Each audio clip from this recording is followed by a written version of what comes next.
Hi there. So we have covered a lot of the most common money blocks or myths about money that impact us as creative entrepreneurs. But I want to just lay out the most common so that you can see if any of these resonate with you, so that you can identify if any of these are money blocks or money beliefs that might be holding you back in your business.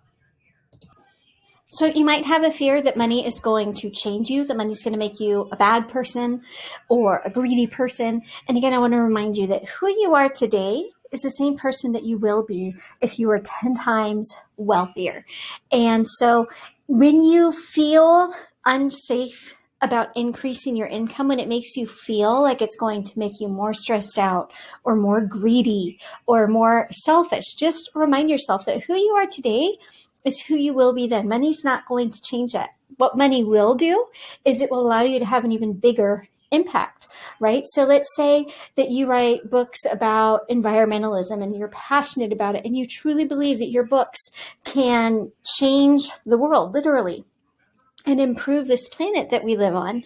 And you also believe that if you were to make a lot of money sharing your message, that people might think you were a hypocrite, or they might think that you were a phony or a fake, right? What you need to do is to remind yourself, what could you do with the passion that you have if you had 10 times the money you do? You could spend money on ads for your book to get the message out. You could support more charities. You could go on service trips, right? And so just remind yourself, money is not going to change who you are at your core. Having money does not make you selfish or greedy. Another very common myth about money is that you can be rich or you can be creative, but you can't be both, right? There's the idea of the struggling artist, and there's also the idea of the creative sellout, right? The person who really wants to write a literary novel, but instead he's writing pulp fiction because it's going to get turned into a movie, right? There is no reason why we need to make that distinction in our head, but a lot of us do. So if that's something you struggle with, find yourself some authors that you love that you consider to be successful, both commercially and artistically. Whatever field you're in, whatever subject you're teaching, find examples that you can hold on to of people who are rich and creatively and artistically successful. Another thing when we talk about money blocks and the ways that we self-sabotage ourselves, we need to appreciate that our money blocks served a purpose at one point. They are not there to destroy us. They're not there to make us poor. Our money blocks are there because at some point we felt like we needed it. One of the real common money blocks is the more money I earn, the harder I'm going to have to work, right? And if you're somebody who values time with your family or time alone or time to sleep, or you value your health, or you're like me and you don't want to live in a world of constant busyness and stress and adrenaline, and you want your schedule to look kind of wide open and spacious. If you want the freedom to design your day and to not be a slave to your schedule, and you also believe that in order to earn more money, you must work harder, and that there is a direct correlation. So if you want to double your income, you've got to double the hours you work. If you want to triple your income, you believe you have to triple how many hours you work. Your body and brain and subconscious are going to protect you by saying, no, no, no, don't get rich, because rich people don't have any free time. Again, this is a story we tell ourselves, but it doesn't make sense, right? I talk to a lot of authors who would love to hire help. They want to hire an assistant to handle some of the uploads or the social media or the copywriting or the marketing or whatever, but they don't feel like they can justify it. So they do it all themselves because they can't justify the expense. But what we forget to note is that the more money we make, the more that we can outsource things. And sometimes it's not even so much about, well, if I hire this person at $10 an hour and they work for me for 10 hours this week, then I need to earn over $100 more than I would have if I hadn't hired them, or else I've lost money.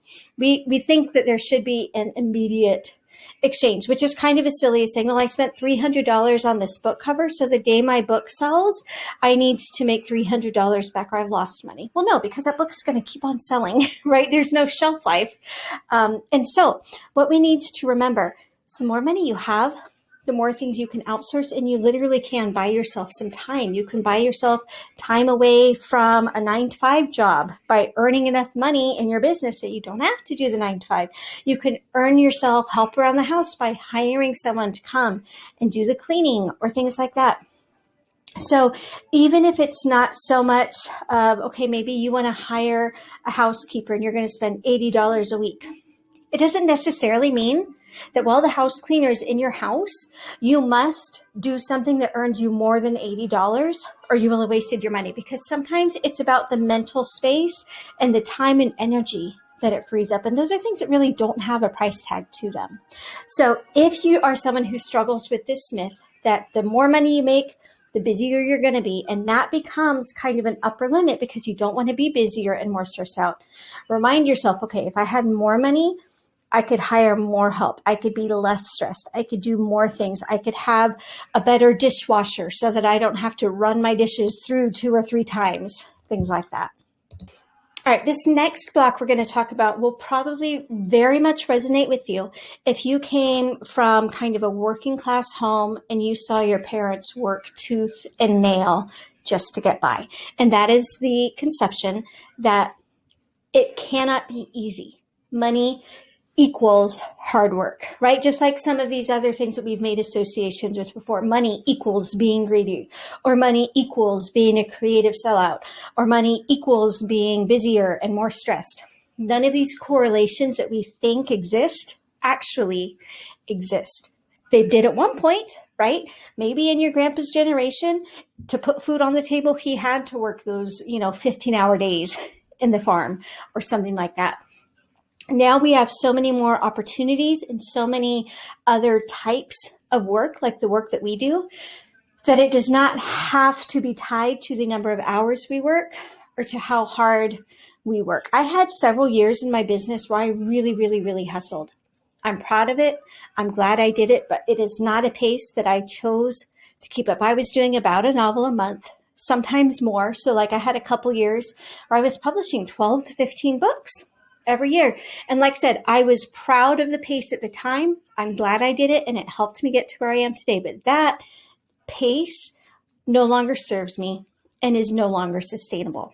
And so if you have a fear that you can write a book, you can create a product, you can start selling it, and years from now, even if you haven't worked on that book or that course or whatever it is you're selling, you might still be selling it to people. For some people, that's going to trigger little warning bells in their brain, because your brain was designed to believe that in order to make a lot of money, you had to work really, really, really hard. And you were probably taught to respect a hard day's work. There's a ton to respect about working that hard. But it might make it so that you feel guilty. If work feels easy and you make a lot of money, there might be such a disconnect in your brain that you either try to make it hard or you try to earn less money. If you've never thought through these things before, it's going to sound a little silly and maybe even stupid, like everybody wants money, so why would I push money away, right? But we do this on a subconscious level because you might believe that in order to earn money, you've got to work so hard. And if earning money was easy for you, that you're almost hurting somebody else. So like, let's say that you are married to somebody who really dislikes their job, but they feel totally trapped in it, and they grit their teeth and go to work and they hate it, but it pays the bills and they persist and they do it. Like I said, there's a ton to respect about that. We're not here to pass judgment on anybody else's vocational decisions. There's a lot to respect about that. But here's the other side of it. Maybe you're afraid because you love what you do. You love writing what you write. You love creating what you create. And the idea that you could do something that you love and make money and have it feel enjoyable and easy, that makes you feel guilty.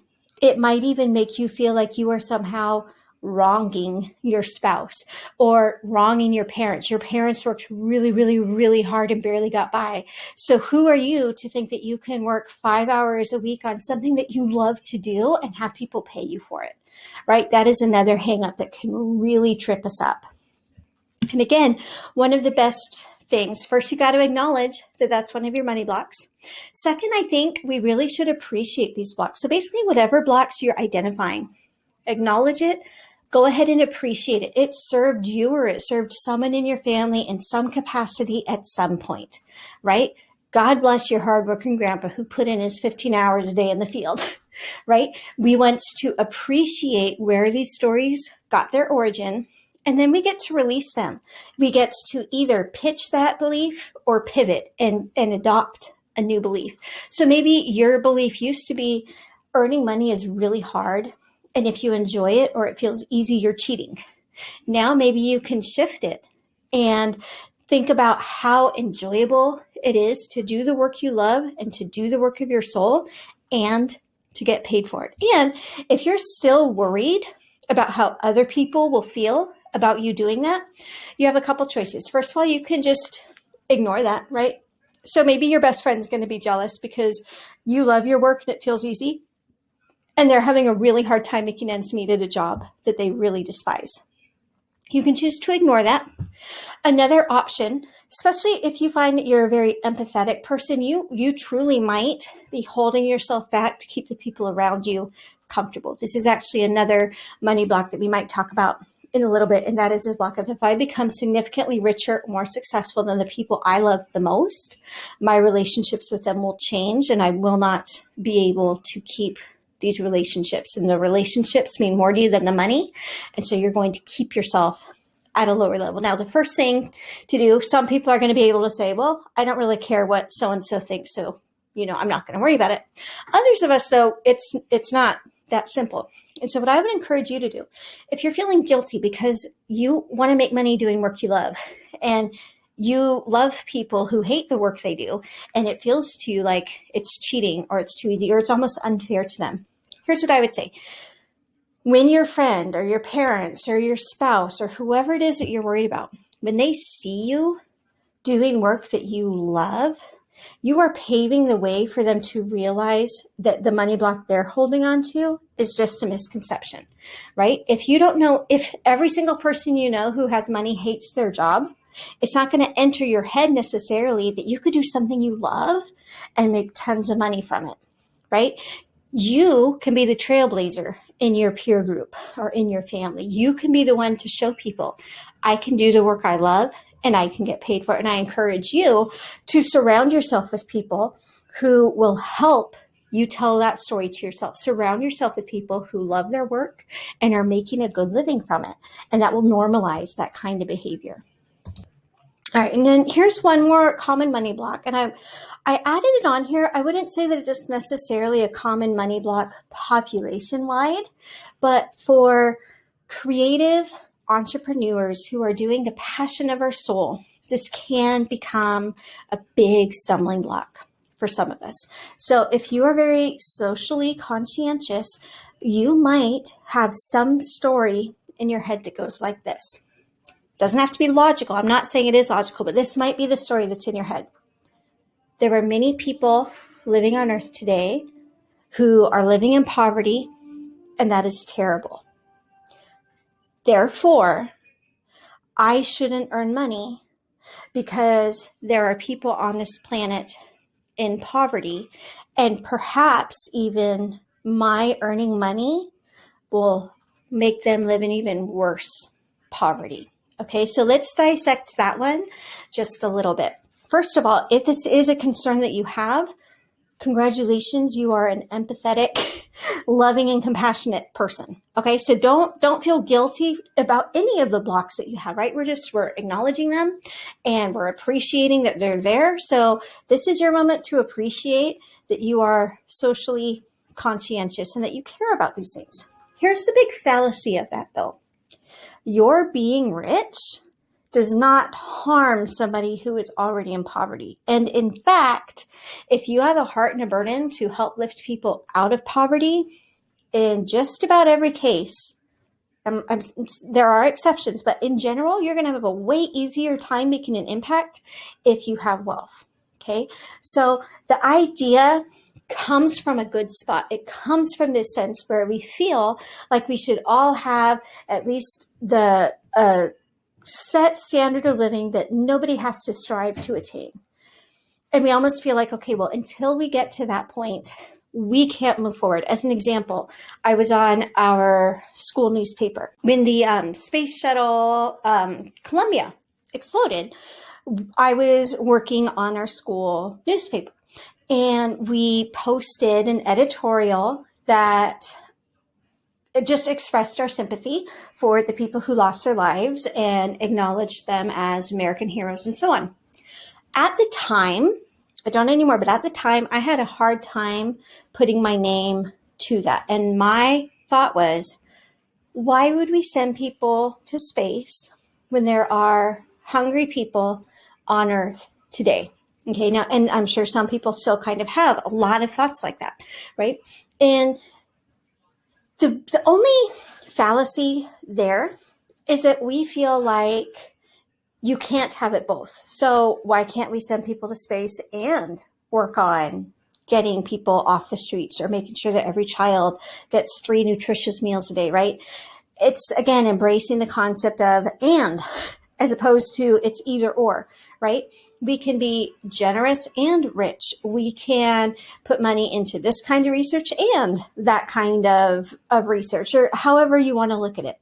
So what I'm saying is, your being rich is not going to hurt somebody who is already in poverty, and your position as a wealthy person can actually do more good, right? Picture yourself with 10 times the income you have currently.